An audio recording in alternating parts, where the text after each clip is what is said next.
Hello दोस्तों, स्वागत है आपके अपने यूट्यूब चैनल मां शारदा क्लासेस पर।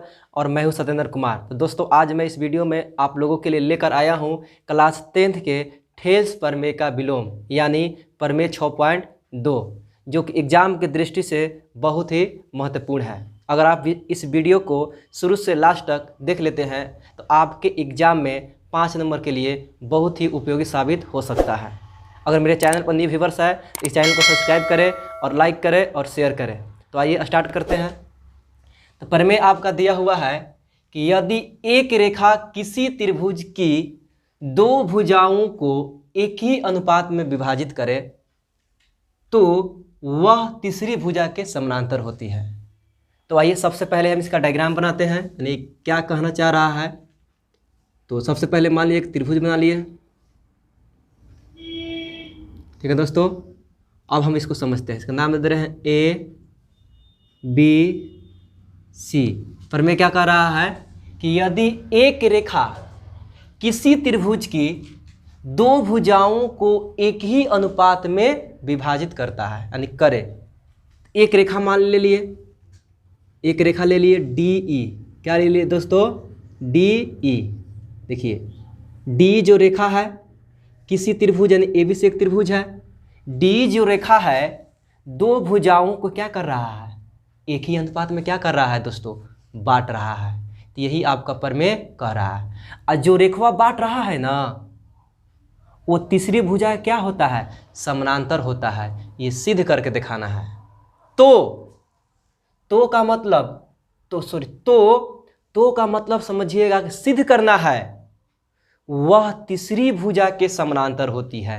यानी डी जो रेखा है दो भुजाओं को तो बांट ही रहा है। जो कहा है कि एक रेखा जो है डी, मान लीजिए एक रेखा किसी त्रिभुज की दो भुजाओं को एक ही अनुपात में बांट रहा है। देखिए बांट रहा है कि नहीं दोस्तों? बांट रहा है, एक ही अनुपात में बांट रहा है। तो ये जो रेखा है ना, तीसरी भुजा क्या है? मेरा है बीसी है। यानी ये जो डी रेखा है वो तीसरी भुजा क्या होता है? समानांतर होता है। यानी हमको सिद्ध करना है डी समानांतर बीसी, ये सिद्ध करना है। तो आइए सबसे पहले देखते हैं।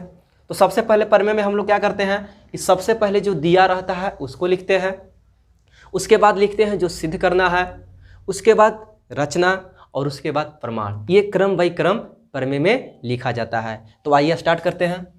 तो सबसे पहले दोस्तों लिखेंगे दिया है। क्या लिखेंगे दोस्तों? सबसे पहले क्या लिखेंगे? दिया है।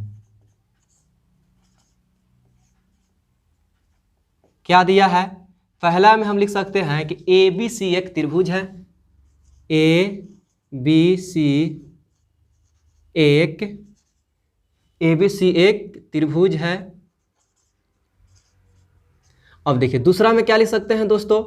दूसरा में हम लिख सकते हैं, वो क्या बोला है कि डी जो रेखा है ना, ए बी और ए सी को विभाजित कर रहा है, दो भुजा को विभाजित कर रहा है। दो भुजा मेरा क्या है? ए बी और ए सी एक ही अनुपात में विभाजित करता है। यानी एक ही अनुपात कहने का मतलब क्या कि समान अनुपात में बांटता है। तो समान अनुपात क्या? ए डी बटा डी बी और बराबर ए ई बटा ई सी।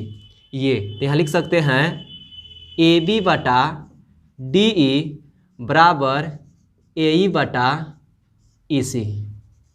ये दिया हुआ है। उसके बाद क्या लिखेंगे दोस्तों? सिद्ध करना है। क्या लिखेंगे? सिद्ध करना है। देखिए दोस्तों, सिद्ध करना है। क्या सिद्ध करना है कि ये जो रेखा है वो तीसरी भुजा क्या होता है? समानांतर होता है। यानी सिद्ध करना है डी समानांतर बीसी। यह सिद्ध करना है।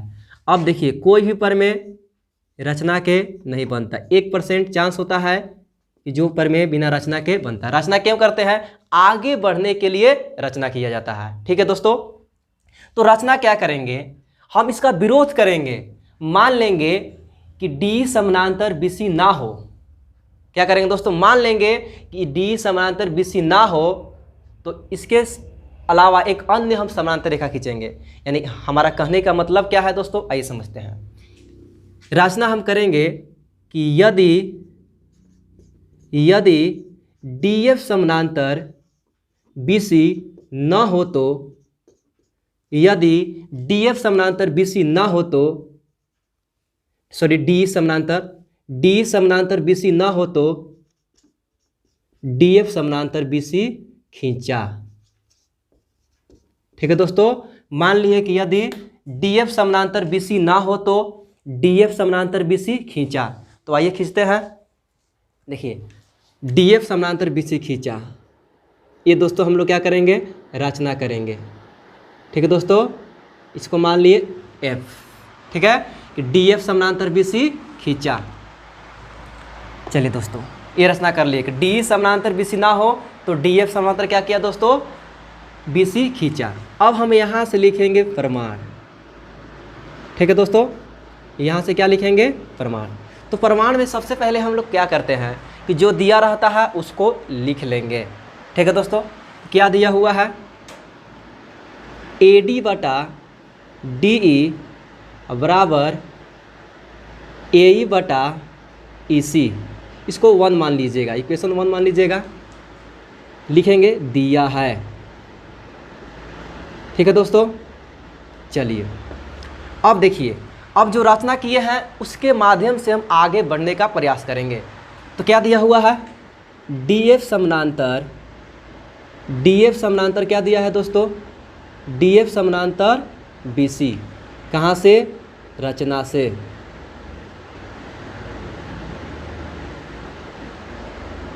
ठीक है दोस्तों, अब हम लोग ठेल्स पर में पढ़े थे कि ठेल्स पर में क्या था कि यदि किसी त्रिभुज में एक भुजा के समानांतर खींची जाए तो अन्य दो भुजाएं एक ही अनुपात में विभाजित होती हैं। देखिए दोस्तों, ये मेरा ABC एक त्रिभुज है और हम एक भुजा के समानांतर खींचे हैं। DF जो है किसके समानांतर खींचे हैं, BC के समानांतर खींचे हैं, तो अन्य दो भुजाएं एक ही अनुपात में क्या होगा, विभाजित होगा। यानी हमारा कहने का मतलब है D तो समानांतर नहीं है, आप समझिएगा कि D नहीं है। हम मान लिया यहाँ पर मिटका दिए, समझिएगा ध्यान से, यहाँ पर क्या कर दिए दोस्तों, इसको मिटका दिए। आप लोग आकृति मिटकाइएगा नहीं, हम तो कुछ भी कर सकते हैं। अब इसको, इस आकृति को देखिए, तो ठेल्स पर में क्या कहता है कि यदि किसी त्रिभुज में एक भुजा के समानांतर खींची जाए, तो हम देखिए दोस्तों DF समानांतर BC खींचे हैं, तो अन्य दो भुजाएं एक ही अनुपात में विभाजित होता है। यानी हम लिख सकते हैं AD बटा DB, क्या लिख सकते हैं दोस्तों, AD बटा DB बराबर, यहाँ क्या लिख सकते हैं, AF बटा FC, क्योंकि ये तो बिंदु नहीं है अभी, बोले ना इसको नहीं देखना है E को, तो क्या लिख सकते हैं दोस्तों, इधर क्या बट रहा है, देखिए ये वाला यहाँ से और ये वाला यहाँ तक बटा रहा है, यानी AF बटा क्या लिख सकते हैं, FC लिख सकते हैं, यानी AF बटा FC। इसको मान लीजिएगा इक्वेशन 2, कारण का दीजिएगा ठेल्स प्रमेय से। ठीक है दोस्तों, आगे देखते हैं।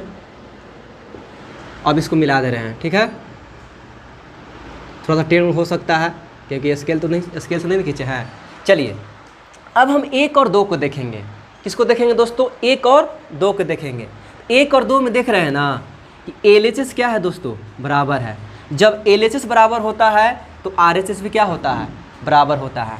यानी इसलिए हम लिख सकते हैं AE बटा EC और बराबर AF बटा FC। ठीक है दोस्तों, कहाँ से, इक्वेशन 1 तथा 2 से। ठीक है दोस्तों, अब यहाँ से आपको थोड़ा सा याद करना है कि यहाँ पर दोनों तरफ हम 1 जोड़ेंगे। ये हम नहीं कर रहे हैं, ये जो ठेल्स प्रमेय थे वो खुद 1 जोड़कर इसको प्रूफ किए हैं, तो हम भी 1 जोड़ेंगे, या बिना 1 जोड़े हम यहाँ पर भी साबित कर सकते हैं। लेकिन छोड़िए, अब हम यहाँ से क्या करेंगे, दोनों तरफ क्या करेंगे, 1 जोड़ेंगे, लिखेंगे दोनों तरफ 1 जोड़ने पर, दोनों तरफ 1 जोड़ने पर।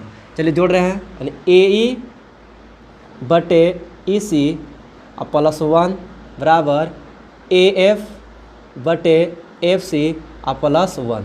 अब क्या करेंगे दोस्तों, बाटा पर के जोड़ बनाएंगे। देखिए, तो EC और 1 कैल्शियम निकालिएगा तो EC आएगा। देखिए EC का टेबल EC तो एक बार में, तो AE में 1 से गुना करेंगे तो AE प्लस यहाँ पर EC हो जाएगा।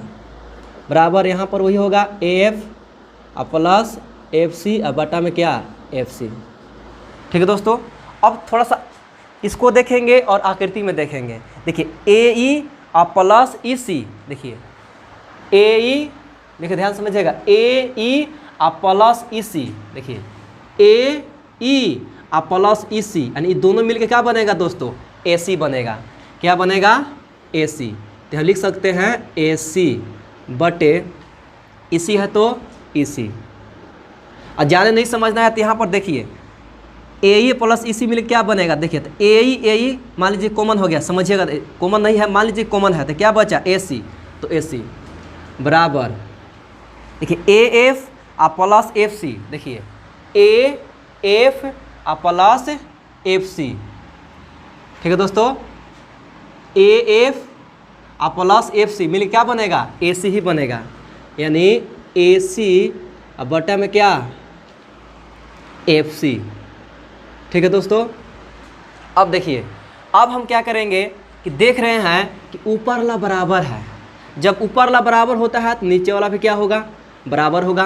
यानी लिख सकते हैं, इसलिए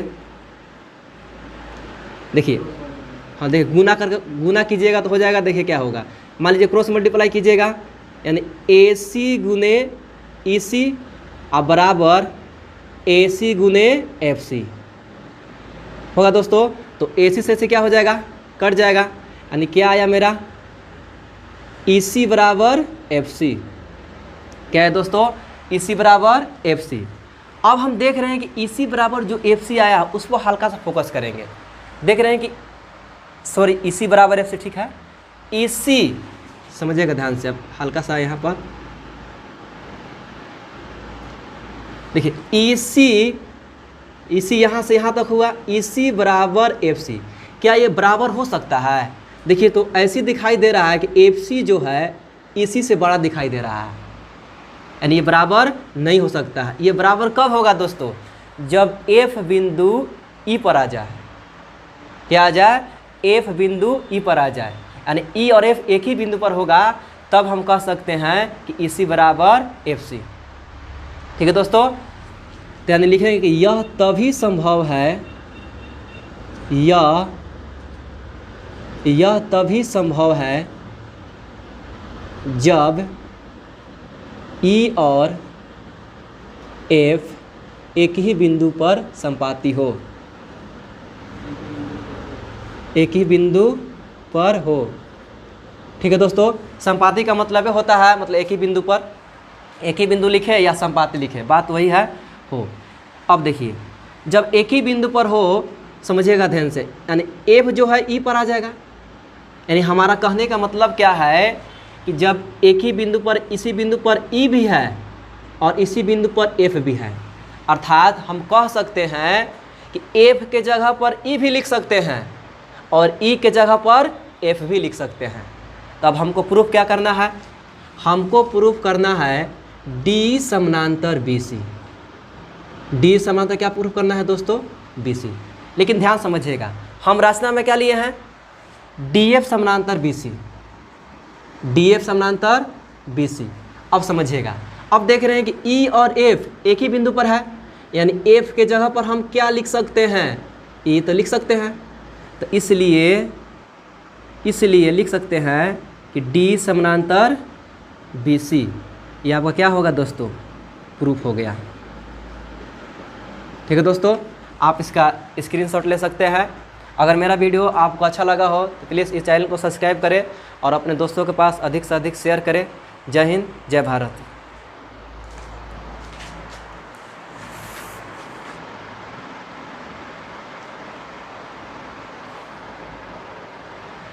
कि